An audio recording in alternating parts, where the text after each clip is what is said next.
Good morning, student. Chapter number 2, What is around us? In this chapter, we learn about lithosphere, hydrosphere, atmosphere, and biosphere. Dhanveen was roaming in the garden with his mother. While walking, a question arose in his mind. Dhanveen asked his mother, "What is land made up of?" Mother replied, "Do you see the sun every day? The sun too has a family which is known as the solar family, and sun is the head of that family, solar family. Our earth is one of the members of the solar family. The most important point is that only the earth among all the members of the solar family has got the suitable temperature, water and air to sustain living things. Sustain means to keep alive. Generally, it is believed that part of sun which has been detached, means not joining from the sun after collision means crash, is earth at the time of its origin. It was in the form of fireball. So sun is fireball. This fireball started to cool down slowly. Many elements of the earth got transformed into liquid and further into solid. So earth transformed in two parts, liquid and solid. During this process, the elements which got transformed into solid, means land, are known as lithosphere.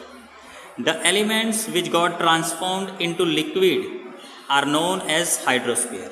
So solid form is lithosphere, liquid form is hydrosphere. The elements which transformed into gases is to be known as the atmosphere. So lithosphere, hydrosphere and atmosphere, all three things above, the living world which developed due to land, water and air, came to be known as biosphere. In this way, the four spheres came into existence on earth. Now you see in this picture, spheres of the earth, here atmosphere, all about biosphere, hydrosphere and lithosphere. So land, water, air and all three things combined with biosphere. Now first we discussed about lithosphere. Lithosphere means litho means rock and sphere means layer, means rock layer. The upper layer of the earth is made of soil and solid materials like rock. Approximately 29% of the surface of the earth is covered with lithosphere. This layer is almost 64 km to 100 km thick. So the thickness is 64 km to 100 km earth thickness. The thickness of the lithosphere is not the same everywhere on the earth. Similarly, their interior and exterior do not have identically physical features. It is mostly made up of substances like soil and rocks. Landforms like mountains, plateaus, plains and valleys are seen on the lithosphere.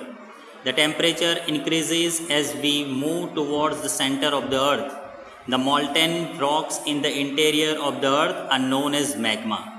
In interior of the earth, it is called magma. There are many gases present in the interior of the earth which rise up with pressure and heat. But the pressure of the rocks of the surface of the earth is equally strong. Thus balance between the two is maintained. So the crust of the earth does not break.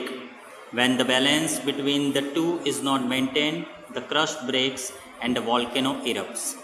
So this is the earth's interior parts description. Now, Mummy, how is the lithosphere useful to us? So Dhanveen asked his mother, where can we construct our home if the lithosphere is not there? Without lithosphere, how can we get water to drink, agriculture for food, minerals for industries and forests? Draw a picture of depicting all the details you observe on lithosphere based on our conversation. So, without lithosphere, we cannot live on the earth. So, lithosphere is very useful to us. We can live, we can make some houses and then we live. Rocks, mountains, plains, valleys.